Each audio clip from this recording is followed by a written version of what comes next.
share this morning. Sometimes something will happen and there'll be a message for myself, and I'll say, oh, I know what I'm going to share with Clayton Memorial. I'm going to tell him about this. And oftentimes I'll write myself a note because 5 minutes from that I will have forgotten, and I'll be off on another tangent with something else exciting or interesting in my life. Someone says, oh, something shiny, and there you go. Well, sometimes that's what happens. But this week I had a message in mind, and I was ready when Marcia asked, what's the message? What's the topic for today? And I said, I'm going to talk about growth in the mirror. Seeing growth in the mirror. And as so many of the things that I talk about or things that I write about, something has happened in life. And it has either given me something to think about or inspired me. Oftentimes it's both. And I thought I could have also called this the banana bread moment. But today I wanted to share with you a simple, yet for me, just in that moment, a profound moment that I recently experienced while I was traveling. I made a last-minute decision last week to go hop on a bus and go meet up with some people that I didn't know. And as I went, it was one of those trips that was last-minute planned, grab your backpack and go. And I came home the very next day, so it wasn't a long trip. But I enjoy the trips partly for the entertainment on the buses. The vendors are my entertainment. I sit and I anticipate what kind of things they're going to have selling. What kind of snacks will they be? What kind of trinkets and other things are they going to have? And which ones will I buy? Do I have enough coinage to buy the things that they might be selling? Sometimes 25 cents or 50 cents or $1 if I'm big spending. Well, I was on this bus, the first leg of my journey home, and I have a certain seat that I like to sit in, seat number 3. It's the window seat in the front row, but it's the window seat right behind the door that opens and closes and lets people on. So I get to see lots of things that are happening. Who's coming on, who's going off. I'm watching how they're doing it. How do they get off the bus when they want to get off at some random spot on the highway to go hiking up in the mountains? How do they get on when they're in some random spot as we wind around the mountains, going up or down the hill or along the countryside? Well, this trip was delivering, and I was in seat number 3, and there was a lady sitting next to me. I suspected she might have been snackish because she got on the bus and several of the vendors had already gotten her coinage. And as I was sitting on this bus, in came one of those banana bread vendors. I had not yet purchased from the banana bread vendors, but those nice, large, thick loaves of banana bread that you could smell and you knew it was still warm because it wouldn't smell like that if it wasn't. And he got on the bus. Well, I was sitting next to this lady, and she bought some banana bread from the food vendor. Now, right before I had left Manta, Ecuador, headed home, I'd eaten a hearty breakfast. I wasn't particularly hungry, but I was curious. I watched her interaction with the vendor, and I couldn't help but look at the bread that she purchased. It looked and it smelled delicious. And after watching her, I realized you could just buy half a loaf for $1. I also realized that the bread was actually cut into pieces, nice, thick slices, pre-cut. Well, out of nowhere, the lady turned to me and asked if I would like a piece. And I paused. I really actually thought about it. Would I like for her to share a piece of this bread with me? There was a time where I would have said, no, thank you. No, gracias. Just to be polite, even though my curiosity would have been tugging at me. But in that moment, I found myself saying, yes, I would like a piece. And as I sat there eating the bread, gazing out of the bus window, I realized that this small exchange was a reflection of my own growth. There would have been a time where I would have been embarrassed to say yes. I would have been afraid maybe of how it looked like, as if I couldn't afford my own banana bread, or that I was just being greedy. But saying yes was me being honest. As a matter of fact, I would like a piece of that banana bread. It was me being honest, not just with that lady, but with myself. That, my friends, is what growth looked like in my life. It's the ability to look at ourselves in the mirror and see where we've been, and then recognize where we are now.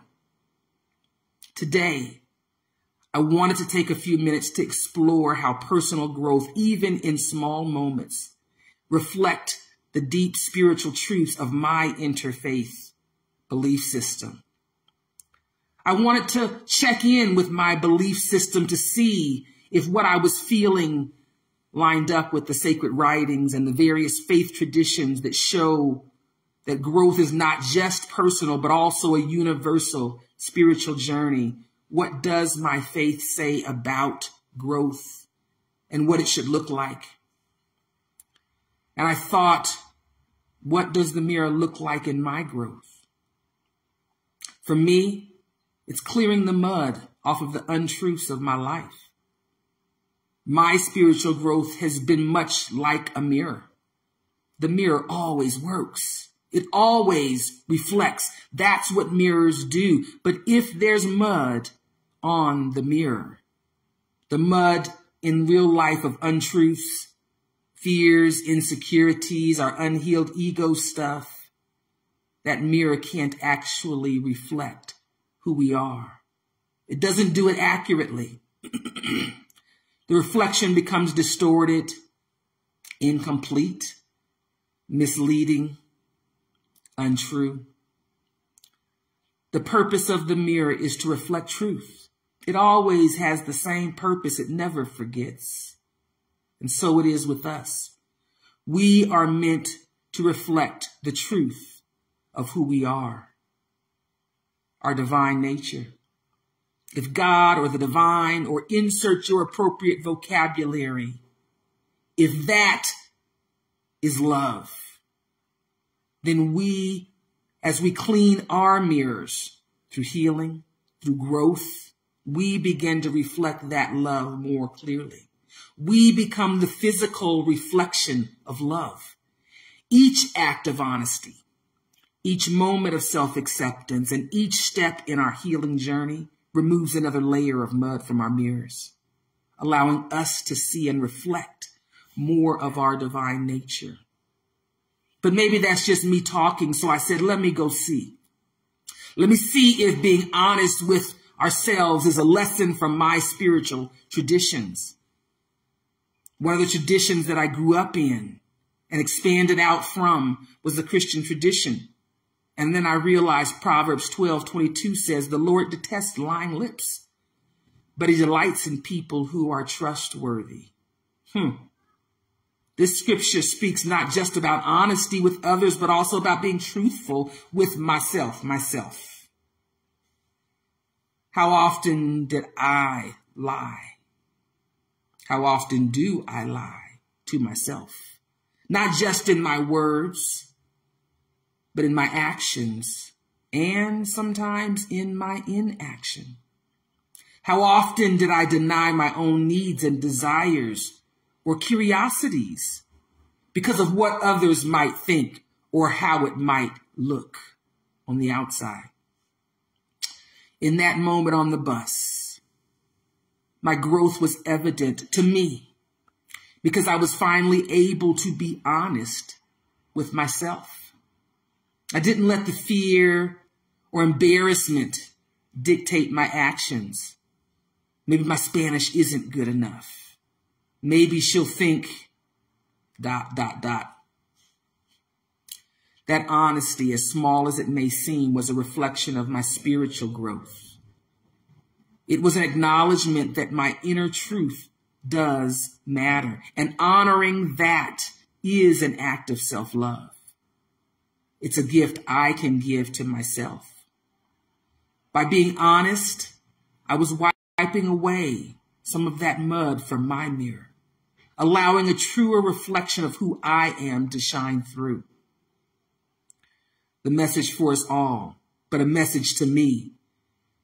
When we embrace our honesty, we open the door to experiences that enrich our lives. I got to enjoy a piece of that banana bread, and I realized I like it. And more importantly, it's about the freedom of living authentically. Each time we choose honesty, we polish our mirrors. We make our reflection clearer and truer to the divine. But what else can I learn from this experience, or what else guides me? And I thought, well, what about the messages of overcoming fear? And I realized that in the Gitas, the Hindu scriptures,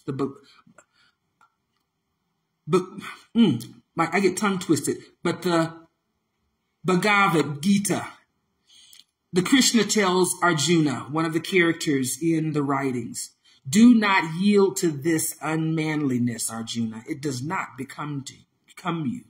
Shake off this faint-heartedness. Stand up, O scorcher of foes. So you see, Arjuna in this particular setting was paralyzed by doubt and fear. And he's urged by the Krishna to rise above his insecurities so that he can take action.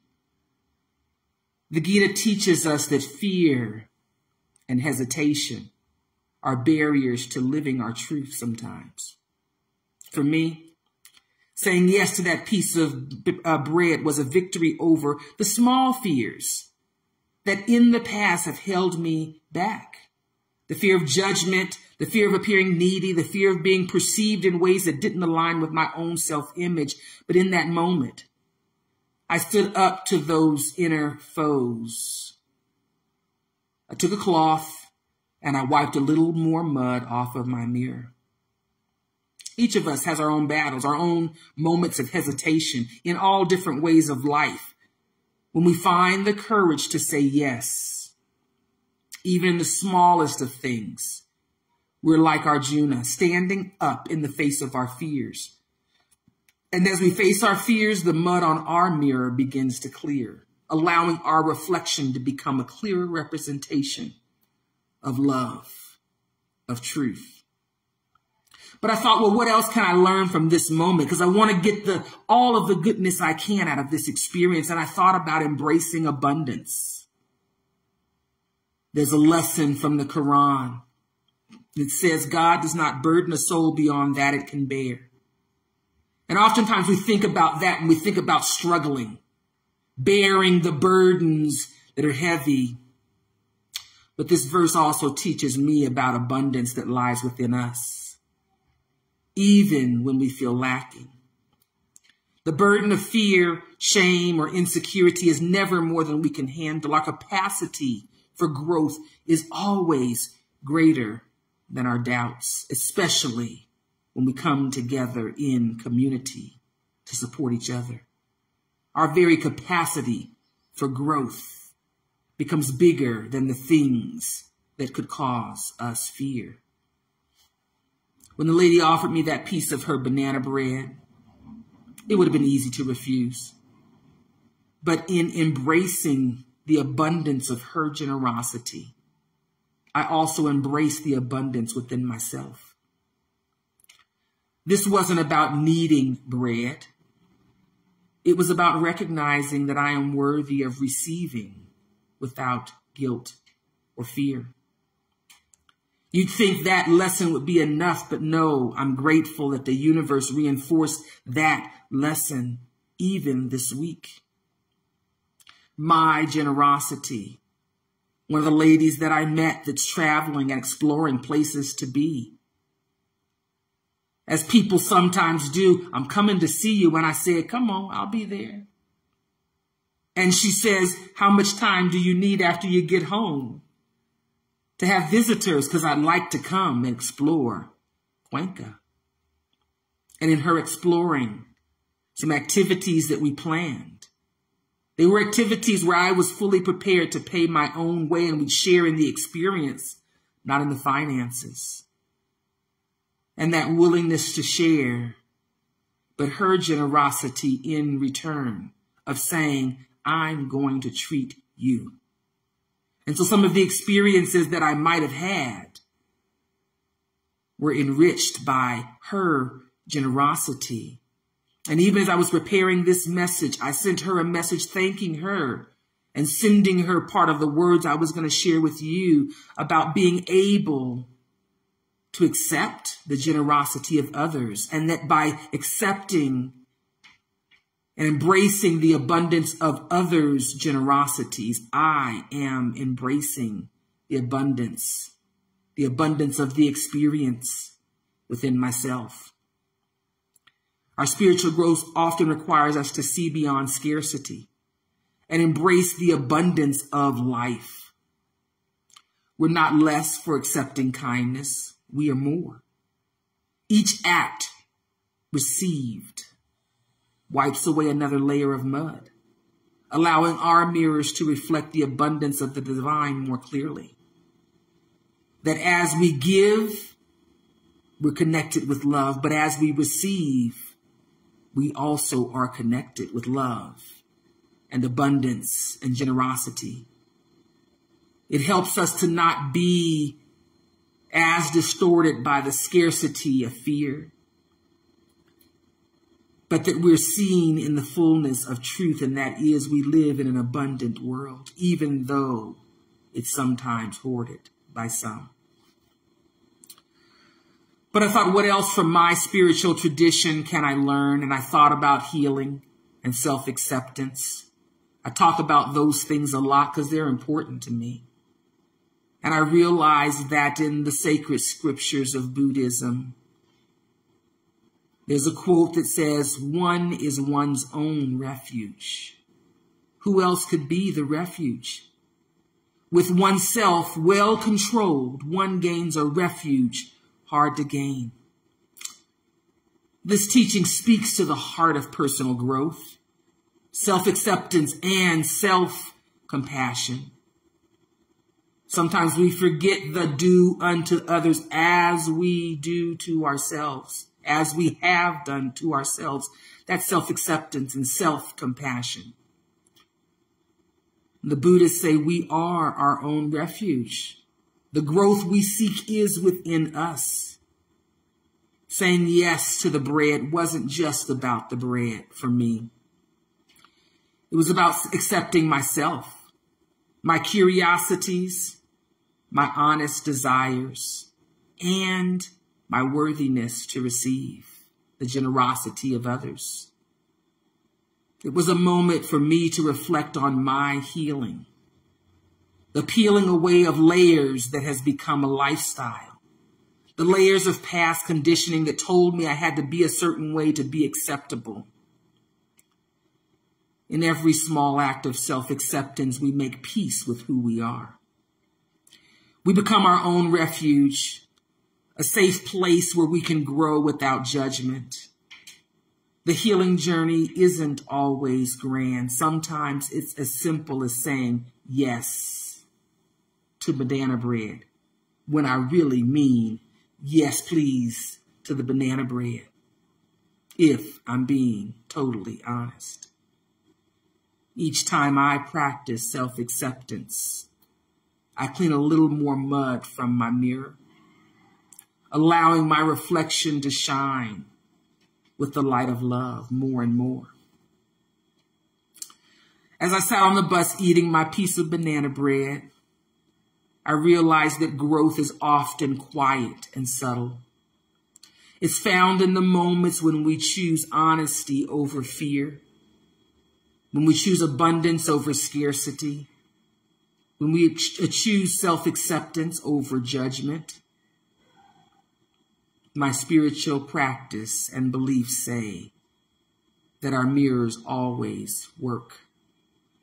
but they can only reflect the truth when we clear away the mud, the lies, fears, and insecurities that cloud our vision, even our vision of who we are. The mirror of life reflects back our journey. It shows us who we are becoming.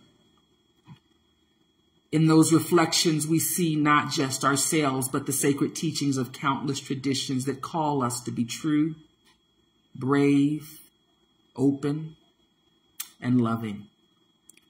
Our mirrors are meant to reflect the divine within us. And as we heal, that reflection begins to look more and more like love. And so my invitation to you is to look in your own mirror.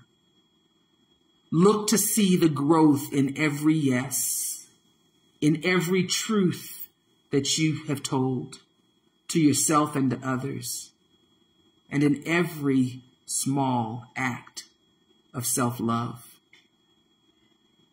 My hope, my aim is that we can be witnesses to our own transformation, honoring the sacred within each and every step of our journey. And that's my hope for you today, that we continue to grow and to heal and to find the courage to say yes to the fullness of life. My prayer as you go into the world this week is that we each more and more, that our mirrors reflect the divine love that truly is our true essence.